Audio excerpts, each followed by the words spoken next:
Assalamualaikum warahmatullahi wabarakatuh. Jadi di sini kami ingin menjelaskan mengenai proyek yang telah kami buat pada mata kuliah Statistika Probabilitas.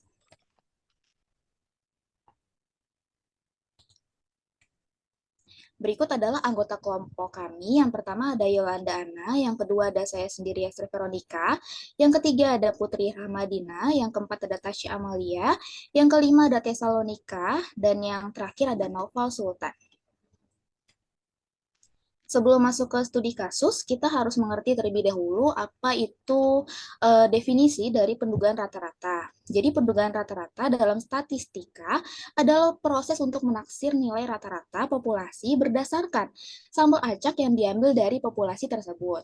Pendugaan rata-rata dapat dilakukan dengan dua cara, yakni pendugaan titik dan juga interval. Pendugaan titik.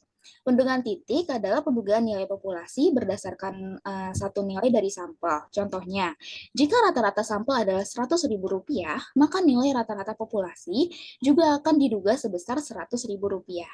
Lalu yang kedua ada pendugaan interval. Pendugaan interval adalah pendugaan terhadap parameter berdasarkan interval, di mana parameter tersebut diharapkan akan berada di dalam interval tersebut. Hasil dari pendugaan interval ini itu berupa nilai interval, bukan nilai tunggal. Dalam pendugaan interval, digunakan derajat kepercayaan untuk meyakinkan kisaran suatu nilai parameter. Interval keyakinan yang sering digunakan yakni 95% dan juga 99%. Ya, selanjutnya itu ada pengertian pendugaan proporsi. Pendugaan proporsi dalam statistika adalah proses untuk menduga atau menaksir proporsi populasi yang tidak diketahui berdasarkan informasi dari sampel.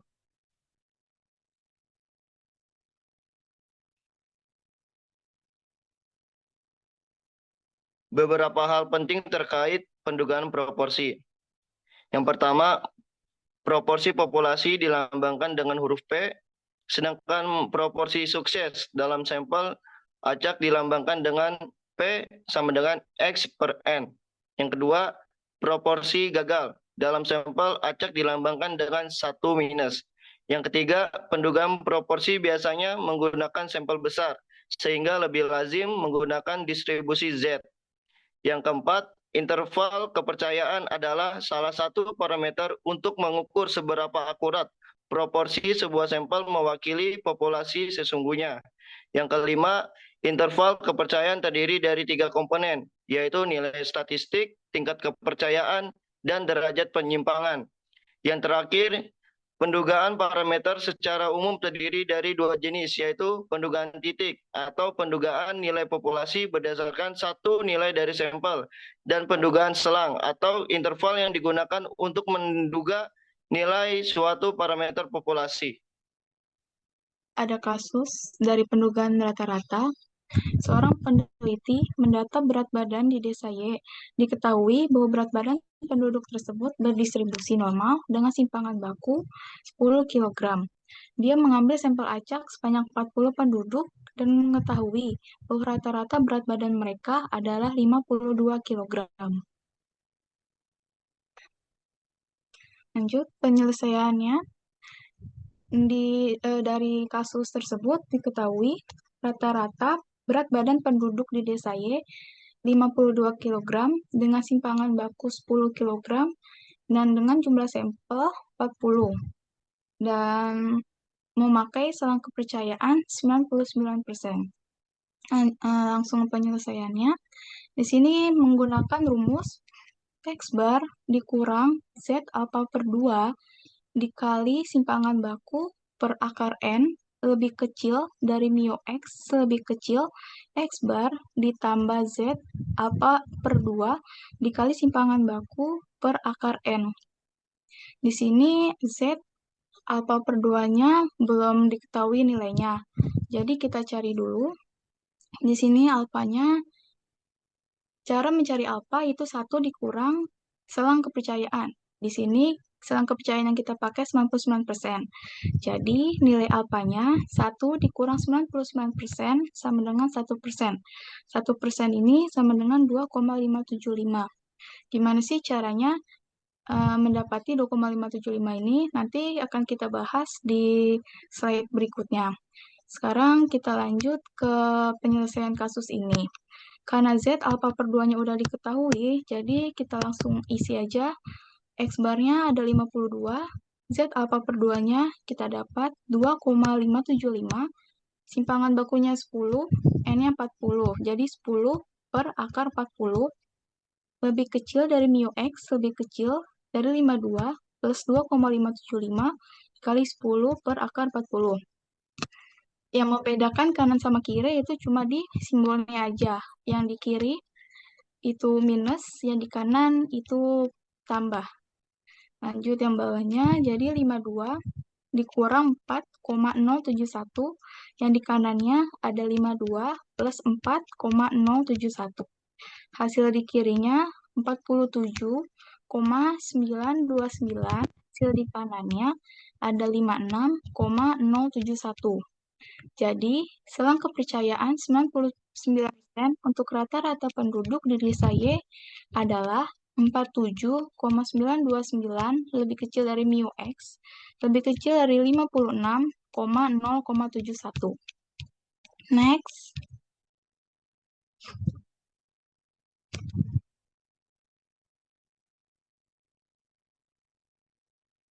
Sekarang kita mencari nilai dari 2,575. Untuk nilai 2,575 kita bisa lihat di contoh yang kedua. Jika tingkat kepercayaan 99%, maka sebelumnya kita sudah mencari alfa dan hasilnya 1%. 1% ini jika disederhanain jadi 0,01. Dan untuk mencari nilai Z, kita menggunakan rumus Z1 dikurang alfa per 2. Kita langsung masukin ke rumus Z 1 dikurang alfanya itu 0,01 dibagi 2. Jadi Z1 dikurang 0,005 sama dengan 0,9950. Lanjut, setelah kita tahu nih hasilnya 0,9950, kita langsung lihat ke tabel distribusi normal Z. Next. Kita lihat di tabel distribusi normal Z, cari 0,9950. Di sini tidak ada 0,9950, jadi kita cari yang mendekati, yaitu ada di 0,9949. Setelah tahu 0,9949 ini, kita lihat nih, dia ada di baris mana dan kolom mana. 0,9949 ini ada di baris 2,5 dan di kolom 0,07. Dan sebelum kita menentukan, kita lihat sampingnya dulu 0,08. Nilai dari 0,08 adalah 0,9951. Jadi sudah bisa dipastikan antara 0,07 dan 0,08, nilai dari 0,07 sampai 0,08 adalah 0,9950. Selanjutnya yaitu adalah kasus yang kedua, yang dimana seorang peneliti ingin mengetahui rata-rata tinggi badan mahasiswa. Peneliti mengambil sampel acak sebanyak 50 siswa. Hasil sampel menunjukkan rata-rata tinggi badan sebesar 160 cm dan simpangan baku sebesar 5 cm. Berdasarkan sampel ini, peneliti ingin menduga rata-rata tinggi badan mahasiswa dengan tingkat kepercayaan 50%. Yaitu penyelesaiannya adalah X bar sama dengan 160 cm, simpangan bakunya 5 cm, maka sampelnya adalah 50, di mana N itu lebih dari 30 menggunakan distribusi normal. Alpanya digunakan yaitu 95%. Alpha sama dengan 95%, X sama dengan 1 dikurang 95% sama dengan 5%, yang dimana 5% ini dapat dari yang di tabel sebelumnya, yaitu 1 dikurang 95%. Maka Z alfa per 2 sama dengan Z 0,05 per 2. Hasilnya adalah Z 0,025 sama dengan 1,96. Rumusnya adalah X bar dikurang Z alfa min 2 per 2 dikali simpangan baku per akar N kurang dari NX kurang X bar ditambah Z alfa per 2 dikali simpangan baku per N akar. Yang dimana X barnya itu adalah 160 dikurangin 1,96 dikali 5 per akar 50. Akar 50 adalah N-nya, maka kurang dari NX kurang 160 ditambah 1,96 dikali 5 per akar 50. Yang dimana hasilnya adalah 160 dikurang 1,385 kurang new X kurang 160 ditambah 1,385. Yang dimana kanan dan kiri itu adalah membedakan positif dan negatif. Yang sebelah kiri hasilnya adalah 158,615 kurang new X kurang 161,385. Maka itu tingkat kepercayaan 95% memperkirakan bahwa rata-rata 3 mahasiswa adalah 158,615 kurang new X kurang 161,385. Kasus 1. Sebuah survei 500 pengusaha kecil dan menengah diperoleh informasi bahwa 350 pengusaha mengalihkan usahanya menjadi kedai kopi untuk mengikuti gaya anak muda zaman sekarang. Dengan menggunakan tingkat kepercayaan 95%, tentukanlah interval kepercayaan saat mengalihkan jenis usahanya menjadi kedai kopi.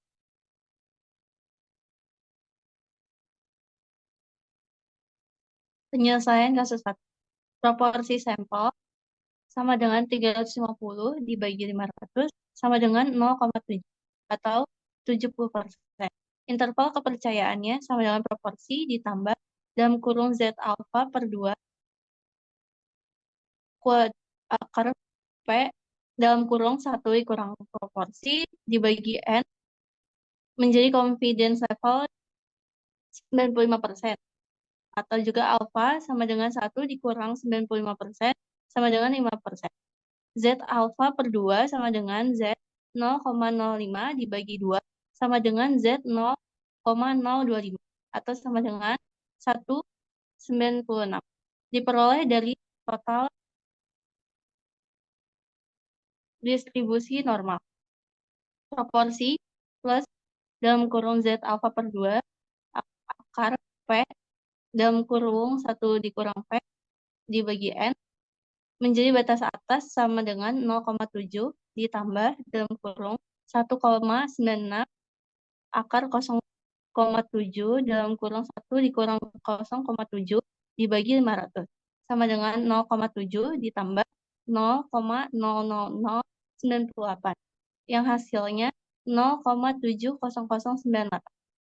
Untuk batas bawah sama dengan 0,7 dikurang dalam kurung 1,96 akar 0,7 dalam kurung 1 dikurang 0,7 dibagi 500 sama dengan 0,7 dikurang 0,00098 sama dengan 0,69902.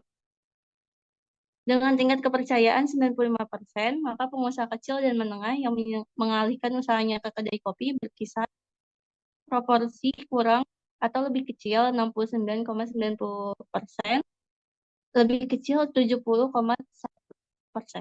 Contoh kasus kedua pada pendugaan proporsi itu, contohnya sebuah pengamatan yang dilakukan terdapat 10 dari 35 karyawan PT XYZ naik jabatan. Dengan menggunakan tingkat kepercayaan 90%, tentukanlah interval kepercayaan saat menaikkan jabatan karyawan tersebut. Nah, cara penyelesaiannya itu, nah, kita kan udah tahu kalau misalnya banyaknya karyawan yang naik jabatan itu ada 10, total keseluruhan karyawan ada 35, dan dan kepercayaannya itu ada 90%. Nah, pertama-tama kita cari dulu proporsi sampelnya, yaitu banyaknya karyawan yang naik jabatan dibagi dengan total keseluruhan karyawan. P sama dengan 10 per 35 sama dengan 0,28. 0,28 jika kita persentasekan menjadi 28%. Selanjutnya, interval kepercayaan. Rumus interval kepercayaan itu P plus minus buka kurung Z per 2 akar P buka kurung 1 min P tutup kurung N. Nah, kita kan udah tahu proporsi sampelnya itu 28%. Nah, kita cari dulu confidence levelnya. Confidence levelnya itu kita dapat dengan cara 1 dikurang 90%. 90%-nya didapat dari kepercayaan yang ada pada soal. Jadi 1 kurang 90% sama dengan 10%. Nah, 10%-nya ini kita masukkan ke ZA per 2. 10% jika kita sederhanakan menjadi 0,1. Maka ZA per 2 sama dengan Z 0,1 per 2. 0,1 bagi 2 sama dengan 0,05. Maka Z 0,05 jika kita cari pada tabel distribusi ini, kita mendapat angka 1,64. Nah, kita udah tahu confidence levelnya, kita udah tahu nilai ZA per 2-nya, kita juga udah tahu proporsi sampelnya, langsung aja kita implementasikan ke rumus interval kepercayaan. Rumus interval kepercayaan itu kita cari dua, ada batas atas dan batas bawah. Perbedaan batas atas dan batas bawah itu hanya pada di tanda tambah dan kurang. Kalau batas atas itu rumusnya P plus buka kurung ZA per 2 akar P buka kurung 1 min P per N. Kalau batas bawah P dikurang buka kurung ZA per 2 akar P buka kurung 1 min P per N. Diketahui P atau proporsi sampelnya 0,28. ZA per 2-nya 1,64. Akar dari P buka kurung 1 min P per N-nya 0,122. Maka diketahui batas atasnya itu 0,4024, batas bawahnya 0,1576. Nah, dengan menggunakan tingkat kepercayaan 90%, maka saat menaikkan jabatan karyawan berkisar antara 15,76%, lebih kecil daripada P, lebih kecil daripada 40,24%. Oke, sekian presentasi dari kelompok kami. Kurang lebihnya mohon maaf. Semoga apa yang kami sampaikan bermanfaat untuk semuanya. Assalamualaikum warahmatullahi wabarakatuh.